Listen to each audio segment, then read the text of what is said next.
హల్లెలూయా. మంచిది ప్రియా దేవుని బిడ్డలారా, ప్రాముఖ్యమైనటువంటి సమయంలో మనం ఉన్నాం కనుక కొద్ది నిమిషాలు దేవుని మాటలు ధ్యానించుకొని తర్వాత ఒక 3 లేదా 5 ప్రార్థన చేద్దాం. మన సంఘము కొరకు ప్రాముఖ్యంగా ప్రార్థన చేయాలి, సంఘ సహవాసము కొరకు ప్రార్థన చేయాలి. అంతకంటే ప్రాముఖ్యంగా దేవుడు మనకిచ్చినటువంటి గ్రామం యొక్క రక్షణ కొరకు ప్రార్థన చేయుదుముగాక. హల్లెలూయా. ఎప్పుడైతే ఇతరుల గురించి మనం ప్రార్థన చేస్తామో అప్పుడు దేవుడు మన జీవితంలో కార్యాలు చేస్తాడు. ఆమేన్. ఎప్పుడు మనము మన గురించే కాదు కానీ మన గ్రామము కొరకు, ప్రజల కొరకు, అధికారుల కొరకు, అందరి కొరకు ప్రార్థన చేసినప్పుడు దేవుడు మనకు క్షేమమునిస్తాడు. దేవునికి స్తోత్రం. మనము సుఖముగాను సౌఖ్యముగాను ఉండాలంటే అపోస్తలుడైన పౌలు తిమోతి అయినటువంటి యవన దైవజనుడితో మాట్లాడుతున్నాడు. ఓ తిమోతి, నువ్వు సుఖముగాను సౌఖ్యముగాను ఉండాలి అంటే మనందరం ఒకటి భూమి మీద బ్రతికి దేవుని నామాన్ని ఘనపరచాలంటే ముందు మనుషులందరి కొరకు ప్రార్థన చేయాల్సిన బాధ్యత మనందరికీ ఉంది. దేవునికి స్తోత్రం. మంచిది. దేవుని మాటలు కొద్ది నిమిషాలు మనం విందాం. దేవుడు మనందరికీ ఈ దినమున ఇదిగో ఉపవాస ప్రార్థనా కాలంలో ప్రభువు నామాన్ని ఘనపరచడానికి ప్రభు మనందరికీ అవకాశం ఇచ్చారు. ఇంతవరకు చక్కటి పాటలు పాడుకున్నాం, ఆరాధన చేసుకున్నాం, ప్రభు నామాన్ని ఘనపరిచాం. ఇప్పుడు అన్నిటికంటే ప్రాముఖ్యమైనటువంటి సమయం ఏంటంటే దేవుని వాక్యమును వినుట. దేవునికి స్తోత్రం. వినుట వలన అనేక మందిలో విశ్వాసము కలుగుతుంది. ఏమి వినాలి? దేవుని మాటలు, దేవుని వాక్యమును వినాలి. అందరు నా వైపు చూద్దాం. దయచేసి మీరు తీసుకొచ్చినటువంటి పరిశుద్ధ గ్రంథాలన్నింటినీ కూడా చాలా జాగ్రత్తగా ఉంచుకుందాం. దయచేసి ఎవరు కూడా అటు ఇటు తిరగాల్సిన అవసరం లేదు. చిన్నపిల్లలు ఎవరు అటు ఇటు వెళ్ళాల్సిన అవసరం లేదు. చదవండి పరిశుద్ధ గ్రంథంలో మొదటి దినవృత్తాంతముల గ్రంథం 28వ అధ్యాయము 9వ వచన భాగం. మొదటి దినవృత్తాంతముల గ్రంథం 28వ అధ్యాయము 9వ వచన భాగం. Page number 358. 358వ పేజీ. సొలొమోనా, నా కుమారుడా, నీ తండ్రి యొక్క దేవుడైన యెహోవా అందరి హృదయములను పరిశోధించువాడును, ఆలోచనలన్నిటినీ సంకల్పములన్నిటినీ ఎరిగిన వాడునై ఉన్నాడు. నీవు ఆయనను తెలుసుకొని హృదయపూర్వకముగాను మనఃపూర్వకముగాను ఆయనను సేవించుము. ఆయనను వెలికిన యెడల ఆయన నీకు ప్రత్యక్షమగును. నీవు ఆయనను విసర్జించిన యెడల ఆయన నిన్ను నిత్యముగా త్రోసివేయను. దేవుడి వాక్యము మనకిడిలో ఫలాభివృద్ధి జరిగించునుగాక. పరిశుద్ధమైన మా తండ్రి, నీకు వందనాలు. కొద్ది నిమిషాలు నీ మాటలు ధ్యానించుచుండగా మీరే నాతో, మాతో, అందరితో సూటిగా తేటగా మాట్లాడి బలపరిచి నడిపించమని యేసుక్రీస్తు నామమున అడిగి పొందుకొని ఉన్నాము మా పరమ తండ్రి. ఆమేన్. మొదటిగా అవకాశం ఇచ్చిన నా దేవాది దేవుని హృదయపూర్వక వందనాలు. రెండవదిగా చేరుకుని వచ్చిన సంఘ బిడ్డలైన మీ అందరికీ, పెద్దలకు ప్రత్యేకమైనటువంటి వందనాలు. అందరికీ వందనాలండి. ఈరోజు ప్రభు వాక్యం మనకి ఏమని సెలవిస్తుందంటే, ఒక తండ్రి తన కుమారుడితో మాట్లాడుతున్న సందర్భాన్ని మనం చూడవచ్చు. ఏమని నేర్పుతున్నాడు? కుమారుడు పైకి ఎదగాలని, కుమారుడు ఆశీర్వదింపబడాలని, కుమారుడు ఘనత పొందాలని, తన కుమారుడు మాత్రమే హెచ్చింపబడాలని కోరుకోవట్లే తండ్రి. తండ్రి చెప్పేటువంటి మాట ఎలాంటిదంటే, ఓ నా కుమారుడా, ఓ సొలొమోనా, నా ప్రియకుమారుడా, నీ తండ్రి యొక్క దేవుడైనటువంటి యెహోవా అందరి హృదయములను పరిశోధించువాడు. దేవునికి స్తోత్రం. బాగా ఆలకించండి. మన దేవుడు పరిశోధించే దేవుడు, ఆయన శోధించే దేవుడు కాదు. కొంతమంది చూడండి, చాలా వరకు ఎంతగా పెట్టి పోషించినా, ఎంతగా వారికి ఉపకారం చేసినా, ఇదిగో నీకు ఫలానా సమయంలో, నువ్వు ఆపత్కాలంలో అనేకమైనటువంటి ఆపదలలో చిక్కుకున్నప్పుడు నా కుటుంబాన్ని పోషించలేదా, మా నాన్నగారు నీకు పెట్టలేదా, మా అమ్మగారు నేను చూడలేదా అని ఎన్నో రీతిలుగా శోధించేవారు చాలామంది ఉంటారు. దేవునికి స్తోత్రం. కానీ నిత్యమైనటువంటి దేవుడు, నచ్చరైనటువంటి దేవుడు మనందరినీ పరిశోధించే దేవుడు. దేవునికి స్తోత్రం. మనకు ఒక మాట ఉంటుంది, శాస్త్రవేత్తలు ఏం చేస్తారంటే పరిశోధన చేస్తారు. శాస్త్రవేత్తలు ఏం చేస్తారు? పరిశోధిస్తారు. ఆ కాలంలో నోవాహు వాడ ఎక్కడైతే మునిగిపోయిందో, ఎక్కడైతే అరారాతు కొండ దగ్గర ఆగిపోయిందో ఆ వాడ ఎప్పటికీ ఉందా లేదా, ఆ భూమిలో ఉండేటువంటి అనేకమైనటువంటి వాటిని తవ్వుకుంటూ శోధిస్తూ పరిశోధిస్తూ దాని లోపల కంట పెడుతూ దాని అవశేషాలు ఎలా ఉన్నవి, దాని ఆకారం ఎంత పెద్దది, దాని యొక్క విధానాలు ఎలా ఉన్నవి అని పరిశోధిస్తూ ఇప్పటికీ అనేక మంది దాన్ని తెలుసుకోవడానికి ప్రభు కృప చూపుతూ ఉన్నాడు. దేవునికి స్తోత్రం.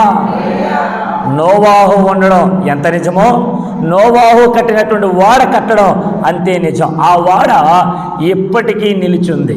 ఆమేన్, ఆమేన్. ఆ వాడ శేషాలు అవశేషాలు ఏదైతే ఉందో ఎప్పటికీ ఆకారం అలాగే ఉండిపోయిన భూమిలో దాన్ని తవ్వి తీద్దామంటే ఎక్కడ ముక్కలైపోద్దని శాస్త్రవేత్తలు చాలా జాగ్రత్తగా దాన్ని తవ్వుకుంటూ చూపిస్తున్నారు. ఇప్పుడు మనందరికీ చేతిలో దేవుడు ఒక మొబైల్ ఇచ్చాడుగా, ఈ టచ్ ఫోన్ ఇచ్చాడుగా, దాంట్లో కూడా చూడండి అనేక రకరకాలన్నీ కూడా బైబిల్లో జరిగిన వాస్తవాలు మనకు కనబడతాయి. దేవునికి స్తోత్రం. ఈ బైబిల్ వాస్తవమైతే ఈ బైబిల్లో రాయబడినటువంటి మాటలు నిజంగా చాలా వాస్తవమైనవి. దాన్ని సెలవిచ్చిన దేవుడు మనందరికీ సజీవుడైన వాడు. దేవునికి స్తోత్రం. ఆయన మాట ఇచ్చిన దేవుడు మాట తప్పే దేవుడైతే కాదు. మనుషులుగా మన మాట తప్పిపోతామేమో కానీ ఆ నచురుడైనటువంటి దేవుడు ఎప్పుడు మాట తప్పల. అందుకని మాట తప్పని దేవుడు ఈ లోకానికి ఉద్భవించాడు, ఈ లోకానికి మనుషు రీతిగా వచ్చాడు. వచ్చిన నా యేసు సశరీరుడిగా తన శరీరమును మనందరి కొరకు ఆ శిలువ త్యాగాన్ని చేశాడు. శిలువ త్యాగం చేయడమే కాదు, మనందరి కొరకు ఆఖరి రక్తపు బొట్టు వరకు ఆయన రక్తాన్ని కార్చాడు. దేవునికి స్తోత్రం. అటువంటి దేవుడు ఈ లోకలు ఎవరైనా ఉన్నారా? అటువంటి మహాత్ముడి లోకలు ఎవరైనా ఉన్నారా? అటువంటి గొప్పవ దేవుడు ఎవరైనా ఉన్నారని అడిగితే there is no God none other than our Lord and saviour Jesus Christ. దేవునికి స్తోత్రం. యేసుక్రీస్తు ప్రభుల వారికి ఆయన అధికారము కలిగినటువంటి వాడు. ఆమేన్. నీ నా జీవితాల్లో ఏదైనా చేయగల సమర్థుడు యేసుక్రీస్తు దేవుడు ఒక్కడే.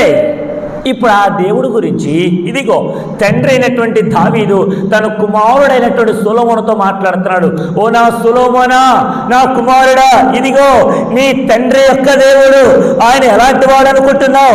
ఆయన యెహోవా హృదయములను అందరి హృదయములను పరిశోధించే దేవుడు. దేవునికి స్తోత్రం. చెప్పండి, ఆయన ఏం చేస్తాడంట? పరిశోధించే. ఏ పరిశోధనిస్తాడు? హృదయములను పరిశోధిస్తాడు. ఒక మాట చెప్పమంటారా? ఇక్కడ నిలబడిన నా హృదయంలో ఏముందో మీకు తెలియకపోవచ్చు, అక్కడ కూర్చున్న మీ హృదయాంతరంగాలు ఏముందో నాకు తెలియకపోవచ్చు, కానీ ఇక్కడ కూర్చున్న మనందరి హృదయంలో ఏముందో అన్నీ ఎరిగిన దేవుడు మన పక్షాన ఉన్నాడు. దేవునికి స్తోత్రం. కొంతమంది మనసులో ఎంత బాధపడతారో, ఎంత వేదన చెందుతారో, ఒకవేళ ఎదుటివారు చూస్తే ఏమన్నా అంటారేమో అని చెప్పి ఒకవేళ భర్త బాధపడేటువంటి విషయాన్ని భార్యకి తెలియకుండా బాధపడతాడు. భార్య కూడా ఇంట్లో విషయాలు, అయ్యో పిల్లలు ఎలాగైపోతున్నారేంటి అనేటువంటి విషయాన్ని దాచుకుంటూ లోపల బాధ నొందుతూ ఒకవేళ భీతి చెందుతూ ఏడుస్తూ కల్లోలమవుతూ ఆ లోపల ఎంతైతే కృంగిపోతూ ఉంటుందో భర్త కూడా తెలియనంతగా ఎంతో బాధపడతా ఉంటారు స్త్రీలు. దేవునికి స్తోత్రం. కొంతమంది పిల్లలు స్కూల్లో జరిగిన విషయాలు చెప్పుకుంటారు కానీ కొంతమంది చెప్పరు, కొంతమంది మాట అయినా ఎత్తరు, కొంతమంది ఏ విషయం కూడా దాచుకోకుండా వెంటనే అమ్మగారితో నాన్నగారితో తన స్నేహితులతో అన్ని విషయాలు పంచుకుంటారు. కానీ కొంతమంది ఏ మాత్రం పంచుకోరు, లోపల కృంగిపోతూ ఉంటారు, కుమిలిపోతూ ఉంటారు, ఏడుస్తూ ఉంటారు. అటువంటి వారందరినీ కూడా నా దేవుడు చూస్తున్నాడు. దేవునికి స్తోత్రం. ఎన్ని బాధలున్నను ఇబ్బందులెదురైనను ఎంత కష్టమోచయ్యా నీ చూపు చాలయ్యా, నీ తోడు చాలయ్యా, నీ నీడ చాలయ్యా, నీ ఉంటే నాకు చాలు యేసయ్యా, నీ ఉంటానేసయ్యా. దేవునికి స్తోత్రం. ఎన్ని బాధలున్నా ఎన్ని కష్టాలున్నా మన హృదయములను పరిశోధించే దేవుడు మనకు తోడుగా ఉన్నాడు. రెండు చేతుల పైకి ఎత్తి స్తోత్రాలు చెల్లిద్దాం. హల్లెలూయా. ఇప్పుడు చెప్పండి, మన ఇంటిలో ఎవరు అన్నారు, ఒక సామెత అన్నారు, ఇంటి దొంగను ఈశ్వరుడైనా పట్టుకోలేడని ఒక సామెత ఉంటుంది లోకంలో. నేను అంటాను, ఇంటి దొంగను ఎవరు పట్టుకోలేకపోవచ్చేమో కానీ మన హృదయంలో ఉండేటువంటి వేదనను ఎరిగిన దేవుడు, మన హృదయంలో ఉండేటువంటి ప్రతి సమస్యను ఎరిగిన దేవుడు, మన హృదయంలో పరిశోధించదగిన దేవుడు నజరేయుడని యేసు దేవుడు. దేవునికి స్తోత్రం. నన్ను మాట అడిగినవాడి, లోకంలో ఎంతోమంది డాక్టర్లు ఉన్నారా? అమ్మా వినండి, లోకంలో ఎంతోమంది అనేక రకాలైనటువంటి స్పెషలిస్ట్ డాక్టర్లు ఉన్నారా?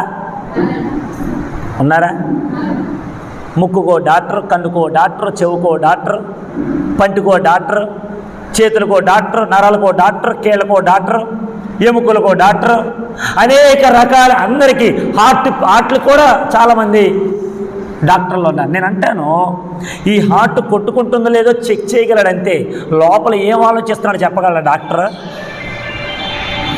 మాట్లాడగలడా? వివరించగలడా?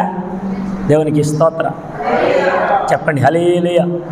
ఈ లోకంలో లోపల ఉండేటువంటి మనిషి లోపల ఎన్ని అవయవాలు ఉన్నాయో, ఎంతగా బాధపడుతున్నారో, ఎన్ని ఎముకలవుతున్నాయో, వీటన్నిటి గురించి అన్వేషించి మాట్లాడుకొని ఎన్నో రకాల స్టడీ చేసినటువంటి వారు, చదివినటువంటి వారు అనేకమైనటువంటి గొప్ప గొప్ప డాక్టర్లు ఉన్నారేమో కానీ మన లోపల మనం ఏమనుకుంటున్నామో ఏ ఒక్కడు కూడా చెప్పలేడు. దేవునికి స్తోత్రం.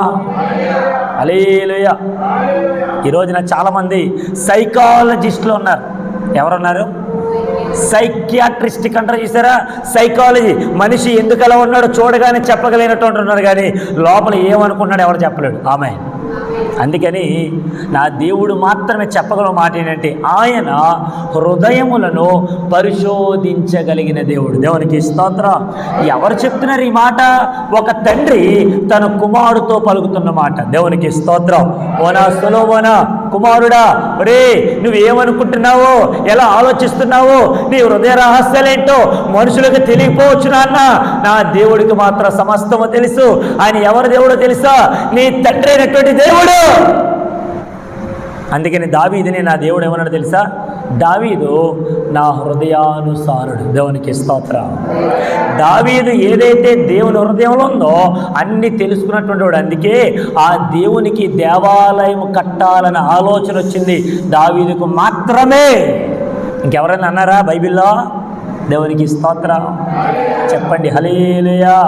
ఈ రోజున తల్లిదండ్రుల మనసేంటో ఎరగలేనటువంటి పిల్లలు ఉన్నారేమో కానీ, పిల్లల మనసుల్లో ఏముందో తెలుసుకోలేనటువంటి తల్లిదండ్రులు ఉన్నారేమో కానీ, తండ్రి మనసును గుర్తిరిగి, తల్లి మనసు గుర్తిరిగి వారి కొరకు ఏమి చేద్దామా అని ఆలోచించే పిల్లలు కొద్దో గొప్ప ఎక్కడి దగ్గర మనం చూస్తూ ఉన్నాం. నేనంటాను, ఈ భూమి మీద ఎంతమంది అయితే మనుషులు ఉన్నారో మనుషులందరి జాతకాలు ఎరిగిన దేవుడు నజరేయుడని యేసు దేవుడు. దేవునికి స్తోత్రం. కొంతమంది అంటారు, మన చేతి రేఖల్లో అనేకమైనటువంటి వీడు సంపద అవుతాడా, రిచ్గా ఉంటాడా, పూరిగా ఉంటాడా, అనేకమైనటువంటి విషయాలు చాలామంది చెప్తూ ఉంటారేమో కానీ ఇదంతా కూడా బోగస్. దేనిని నమ్మకూడదు. కారణం ఏంటంటే మన చేతి రేఖల్లో ఉంటే మన చేతి రేఖలు బట్టి నా దేవుడు ముందుగానే బైబిల్లో చెప్పచ్చుగా. చెప్పాడా? దేవునికి స్తోత్రం. చెప్పండి హల్లెలూయా. ఈ రోజున సోషల్ మీడియాలో, యూట్యూబ్లో అనేక రకరకాలైనటువంటి వెబ్సైట్స్ని బట్టి అనేకమైనటువంటి సోషల్ మీడియాలో ఎక్కువగా ట్రెండ్ అవుతూ ఉంది. ఇదిగో నువ్వు ఇది చేస్తే చాలు, నువ్వు ఎంతగానో గొప్పడు అయిపోతావు, ఇదిగో ₹1 పెడితే చాలు నీకు అనేక లక్షలు వచ్చేస్తాయి. ఎన్నో రకాలుగా భ్రమ పెట్టేటువంటి వారు అనేకమైనటువంటి వారు తయారవుతున్నారు. ఈ రోజున సేవకులలో కూడా అటువంటి వారు ఉన్నారు. దేవునికి స్తోత్రం. చెప్పండి హల్లెలూయా. ఈ రోజున సేవకులు కూడా ఏమన్నారంటే, అరే నువ్వు ప్రార్థన మందిరానికి రాకపోయినా పర్లా, ప్రార్థన చేయకపోయినా పర్లా, నువ్వు ఉపవాస ప్రార్థనకి రాకపోయినా పర్లా, ఇదిగో దేవుని సేవకుడిగా నువ్వు నాకు కొంత కానుకిస్తే చాలు, నీ కొరకు నేను ప్రార్థన చేస్తాను, నా దేవుడు ప్రార్థన ఆలకిస్తాడు, నీ కొరకు అనేకమైన మేలు కుమ్మరిచ్చేస్తాడు. ఇది బోగస్. ఎవడు ఏ పని చేయకుండా ఏ ఆశీర్వాదం అనేది రానే. పని చేసిన వాడే ఫలితాన్ని ఆశించాలి. దేవునికి స్తోత్రం. ఇప్పుడు సొలొమోనుకి ఇదిగో రాజు అయినటువంటి దావీదు చెప్తున్న మాట, అరే సొలొమోనా, నా దేవుడు ఎటువంటి వాడో తెలుసా?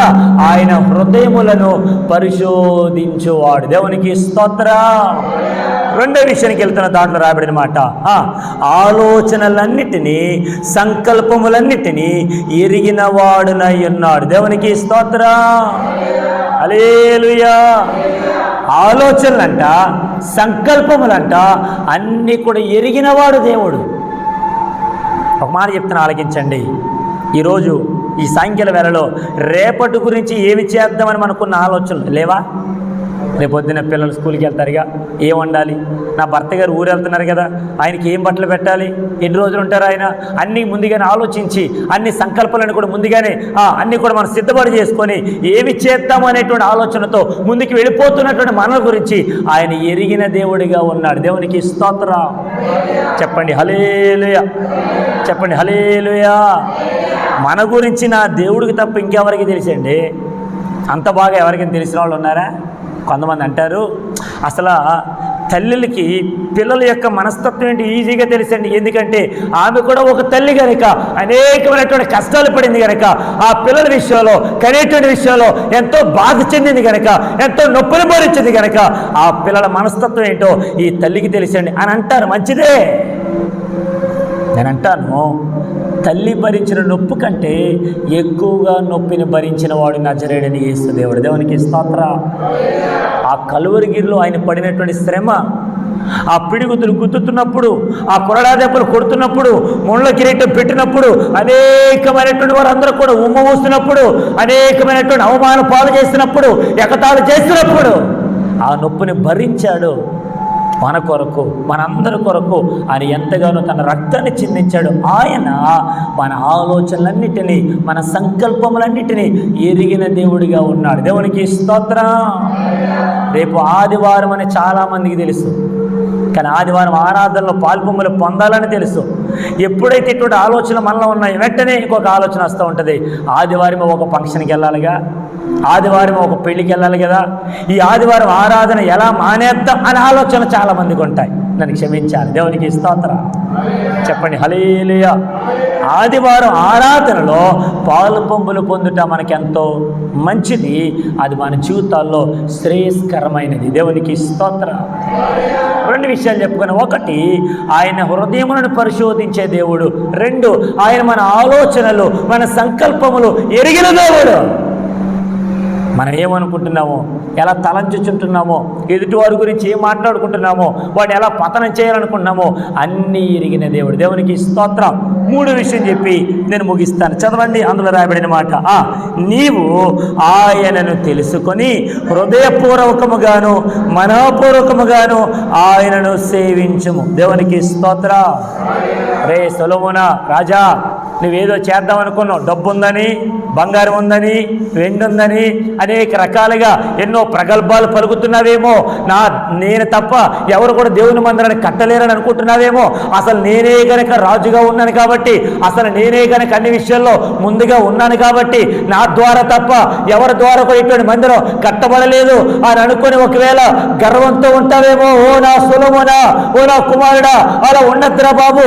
ఆయన హృదయములను ఎరిగిన దేవుడు, ఆయన మన ఆలోచనలు, మన సంకల్పములు తెలుసుకున్నవాడు, పరిశోధించినవాడు కనుక నీవు ఆయనను ఎలా సేవిస్తావో తెలుసా? హృదయపూర్వకముగా సేవించు, మనఃపూర్వకముగా ఆయన దగ్గరికి రా, ఆయనను తెలుసుకో.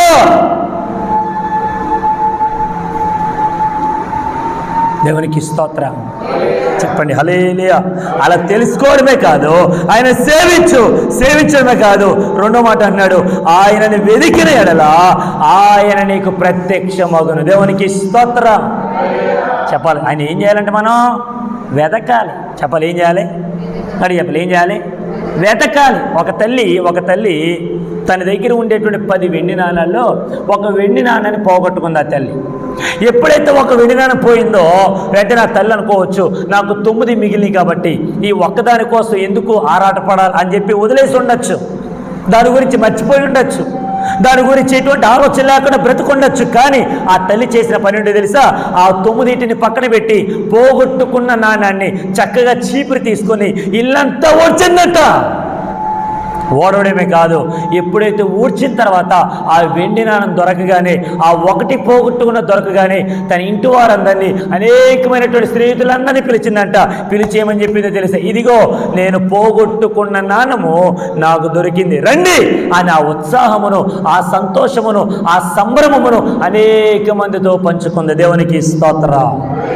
హల్లెలూయా. నేను అంటాను, ఆ 9 కంటే పోగొట్టుకున్న నాణము విలువైందని అడిగితే ఎంతో విలువైంది. దేవునికి స్తోత్రం. ఆ నాణము నీ జీవితం కావచ్చు, నీ హృదయం కావచ్చు, నీ బ్రతుకు కావచ్చు.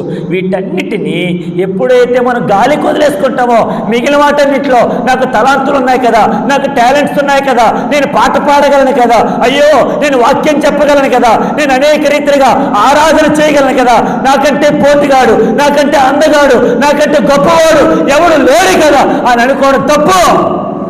పోగొట్టుకున్న జీవితాన్ని వెతకడమే చాలా ప్రాముఖ్యమైన మంచి విషయం. దేవునికి స్తోత్ర. చెప్పండి హల్లెలూయా, హల్లెలూయా. ఈ 9 నాణాలు 9 గుణములు కలిగినదైతే పోగొట్టుకున్న నాణము నీ జీవితం అయి ఉండాలి. ఆమేన్. ఎక్కడైతే మన జీవితాన్ని పోగొట్టుకున్నామో, మన ఆరాధన పోగొట్టుకున్నామో, మన జీవితాన్ని గాలి కొదిలేసేమో, దేవుడు చూస్తున్నాడేంట్లే, ఎక్కడికి వెళ్తే ఏంట్లే, ఆరాధన మానేస్తే ఏంట్లే. చాలామందికి ఎంత నిర్లక్ష్యమో తెలుసా దేవుడి సన్నిధి అంటే. దేవుడు చేసినటువంటి కార్యాలు కావాలా, దేవుడు చేసినటువంటి మేలులు కావాలా, దేవుడు ఇచ్చేటువంటి అనేకమైనటువంటి గొప్ప కార్యాలు నువ్వు చూడాలా. నువ్వు అడిగితే దేవుడు నీకు అనేకమైనటువంటి వాటిని అన్నిటినీ ఇవ్వాలని కోరుకుంటావా? మరి దేవుని దగ్గరికి రావా? దేవుని సన్నిధానంలో ఉండవా? ఆయనను ఘనపరచవా? ఆయనను మనసారా పూజించవా? ఆయన మనసారా ఆరాధించవా? ఆయనకు స్తోత్రాలు చెల్లించవా? ఆయనకి ఇవ్వాల్సినటువంటి విలువ ఇవ్వవా? దేవునికి స్తోత్రం. చెప్పండి హల్లెలూయా. నువ్వు అడిగిందల్లా నీ తండ్రి నీకు ఇస్తున్నప్పుడు నీ తండ్రికి ఇవ్వాల్సినటువంటి విలువ నువ్వు ఇవ్వవా? నీకు కావలసిందల్లా తల్లి ఇంట్లో చేసి పెడుతున్నప్పుడు నీ తల్లికి విలువ ఇవ్వవా? అంటాడు కదా, ఇదిగో నాకు రావాల్సినటువంటి మహిమను నాకు ఇవ్వకుండా ఎవరికి ఇస్తున్నారు అంటాడు నా దేవత దేవుడు యెషయా గ్రంథంలో. దేవునికి స్తోత్ర. చెప్పండి హల్లెలూయా. అక్కడ అంటున్నాడు, నువ్వు ఆయనను వెదికిన ఎడల ఆయన నీకు ప్రత్యక్షమగును. దేవునికి స్తోత్ర. వెతకండి. ఈ రోజున చాలామంది డబ్బు ఉందనేటువంటి పొగరు, సంపద ఉందనేటువంటి పొగరు, ఆస్తి ఉందనేటువంటి పొగరు. డబ్బు ఉంది కదరా, ఇంకా చర్చికి వెళ్ళడం అవసరమా? కొంతమంది భలే మాట్లాడతారు. దేవునికి స్తోత్రం. చెప్పండి హల్లెలూయా. ఈ రోజున డబ్బు ఉందేమో కానీ ఆ డబ్బు నిన్ను రక్షించలేదు, ఆ డబ్బు నీకు ఆరోగ్యం ఇవ్వలేదు, ఆ డబ్బు నేను స్వతంత్రుడిగా మార్చలేదు, ఆ డబ్బు నిన్ను పరలోక రాజ్యానికి చేర్చలేదు. ఎందుకో తెలుసా? ఆ డబ్బు ఇహలోక సంబంధమైనది, పర సంబంధమైనది కాదు. అందుకే అంటాడు మత్తయి సువార్తలో, నీవు ఆ డబ్బును అనేక రీతిలుగా దాచుకుంటావేమో కానీ అక్కడ చిమ్మెట కొట్టును. దేవునికి స్తోత్రం. గాలికి క్షమించాలి, డబ్బుకి రెక్కలు వచ్చి అది అనేక మంది చోటికి ఎగిరిపోతుంది. దేవునికి స్తోత్రం. పరలోకమందు ధనము కూర్చుకో. ఆ ధనం ఏంటి తెలుసా? ఒక ఆత్మను రక్షించు, ఒకరికి సువార్త చెప్పు, ఒకరిని దేవుని దగ్గరికి నడిపించు, ఒకరికి వాక్యాన్ని బోధించు. నీ జీవితంలోనే, నీ ప్రవర్తనలోనే నా యేసు ప్రభు కనబడేట్లుగా అనేక మంది ఎదుట బ్రతుకు. అప్పుడు పరలోకంలో అనేక రీతిలుగా ధనాన్ని సమకూర్చుకుంటాం. దేవునికి స్తోత్ర. ఆయనను వెతుకు, ఆయనను వెతికిన ఎడల ఆయన నీకు ప్రత్యక్షమగును. దేవునికి స్తోత్ర. హల్లెలూయా. చెప్పండి. ఇప్పుడు ఆయన మన హృదయ రహస్యాలు ఎరిగిన దేవుడు గనక, మన హృదయంలో పరిశోధించే దేవుడు గనక, మన ఆలోచనలు, మన సంకల్పములు అన్నీ తెలిసినవాడు గనక ఇప్పుడు ఆయన ఎదుట ఎలా ఉండాలి? మనము మనఃపూర్వకముగాను హృదయపూర్వకముగాను ఆయనని సేవించి ఆయనని వెతికినప్పుడు ఆయన మనకు ప్రత్యక్షమయ్యే దేవుడు. దేవునికి స్తోత్రం. చెప్పండి హల్లెలూయా. కాబట్టి ఆయనను మనఃపూర్వకంగా ఆరాధన చేద్దాం, ఆయనని సేవించుదాం, ఆయన వెతుకుదాం. ఆయన ప్రత్యక్షం అయ్యేంత వరకు ఆయన పాదాలు బట్టి బ్రతుములాడదాం. పరలోక రాజ్యాన్ని స్వతంత్రించుకుందాం. అట్టి కృప, అట్టి ఆశీర్వాదాలు ప్రభు మనందరికీ నిండిగా మెండిగా దయచేయునుగాక. శబ్దం దగ్గర ఆమేన్, ఆమేన్. అందరూ కళ్ళు మూసుకుందాం, ప్రార్థన చేసుకుందాం. అందరూ కళ్ళు మూసుకుందాం. అనేకమైనటువంటి మనుషులు దారి తప్పిపోతూ ఉన్నారు, ఎన్నో రీతిలుగా బ్రతుకుతూ ఉన్నారు. ప్రభు వారందరినీ మార్చి సరిచేసి వారు బ్రతుకులు వెలుగును నింపినట్లుగా వారి మనస్సు మారి ప్రభు మందిరానికి తిరిగి వచ్చినట్లుగా ప్రార్థన చేద్దాం. మనక గ్రామ రక్షణ కొరకు ప్రార్థన చేద్దాం. మనకు గ్రామంలో ఉండేటువంటి నివాసం చేస్తున్నటువంటి ప్రతి ఒక్కొక్కరు ప్రభు నామాన్ని తెలుసుకున్నట్లుగా, ప్రభు వారందరిని ఆకర్షించినట్లుగా, ఆయన ఒక్కడే నిజదేవుడని తెలుసుకున్నట్లుగా, ఆయన అందరికీ దేవుడు అని గ్రహించినట్లుగా వారందరి కొరకు ప్రార్థన చేద్దాం. ఎంతోమంది బలహీనులుగా ఉన్నారు. బలహీనులుగా ఉన్న వారందరికీ ప్రభు చక్కటి బలం ఇచ్చినట్లుగా, ఆరోగ్యం ఇచ్చినట్లుగా ప్రార్థన చేద్దాం. చాలామంది గర్భిణీ స్త్రీలుగా ఉన్నారు. ప్రభు వారికి చక్కటి బిడ్డను అనుగ్రహించినట్లుగా, తల్లి బిడ్డకు సంపూర్ణ ఆరోగ్యాన్ని ప్రభు ఇచ్చినట్లుగా వారందరి కొరకు ప్రార్థన చేద్దాం. యవన బిడ్డలందరి కొరకు ప్రార్థన చేద్దాం. దారి తప్పిపోతూ ఉన్నారు. తిరుగుబోతులుగా, తాగుబోతులుగా, నిద్రబోతులుగా, దేవుని సన్నిధానాన్ని మైమరిచిపోయి అనేకమైనటువంటి వాటి చోట్లకు ఆరాధన కూడా రాకుండా అనేక రీతిలుగా బ్రతుకుతున్నారు. ప్రభు వారందరినీ మార్చున్నట్లుగా ప్రార్థన చేద్దాం. అనేకరి స్తోత్రం. అప్పుల్లో ఉండిపోయినటువంటి వారందరి కొరకు ప్రార్థన చేద్దాం. ప్రభు వారు అప్పుల నుంచి విడుదల కలిగించినట్లుగా, అనేకమైనటువంటి సమస్యలలో, ఇరుకులలో, ఇబ్బందులలో కొట్టుమిట్లాడుతున్న వారందరి కొరకు ప్రార్థన చేద్దాం. విదేశాల్లో ఉండినటువంటి మన సంఘ బిడ్డలు ఎంతమంది అయితే ఉన్నారో వారందరి కొరకు ప్రార్థన చేద్దాం. భార్యాభర్తల మధ్య ఏ సఖ్యత అయితే కోల్పోయారో, సమాధానం అయితే కోల్పోయారో ఆ బిడ్డలందరి కొరకు ప్రార్థన చేద్దాం. ప్రభు వారందరి జీవితాల్లో ప్రేమను నింపి, సమాధానము నింపి, కరుణతో నింపి, కృపతో నింపి తన సన్నిధానమునకు నడిపించినట్లుగా ప్రార్థన చేద్దాం. మన సంఘ సరిహద్దు విశాలపరచబడినట్లుగా ప్రార్థన చేద్దాం. సంఘముల యొక్క ఈ యొక్క ఆవరణం ఎక్కడైతే ఆగిపోయిందో, ఏదైతే కట్టబడాలో వాటన్నిటిని ప్రభు కట్టించినట్లుగా, ప్రతి సహాయము ప్రభు దగ్గర నుంచి మనం పొందుకున్నట్లుగా ప్రార్థన చేద్దాం.